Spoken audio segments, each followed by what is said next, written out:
Hi అండి. మీలో ఎంతమందికి నల్ల అంటే తెలుసు? ఇది మేక రక్తం అండి. ఆల్రెడీ మాకు వాళ్ళు ఉడికించి ఇచ్చారు. ఇది కొంచెం రెడ్ కలర్‌లో ఉంటుంది. మీరు డైరెక్ట్‌గా తెచ్చుకుంటే వేడి నీటిలోనే ఉడికించుకోండి. ఆవిరి పైన కూడా ఉడికించుకోవచ్చు.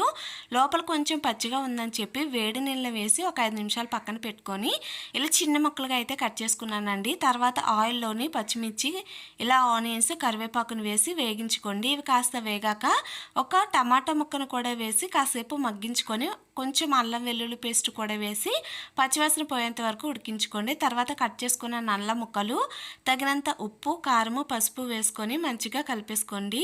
ఇలా కలుపుకున్న దాంట్లోకే కొద్దిగా కొత్తిమీరని, ఒక టీ స్పూన్ వరకు ధనియాల పొడి, మీ దగ్గర ఉంటే జీలకర్ర పొడి కూడా వేసుకొని మంచిగా కలిపేసుకొని 5 నిమిషాలు మీడియం హీట్లోనే ఉడికించుకుంటే మన వేడి వేడిగా నల్లా ఫ్రై అయితే రెడీ అండి. ఫస్ట్ టైం ట్రై చేశాను, చాలా బాగా వచ్చింది.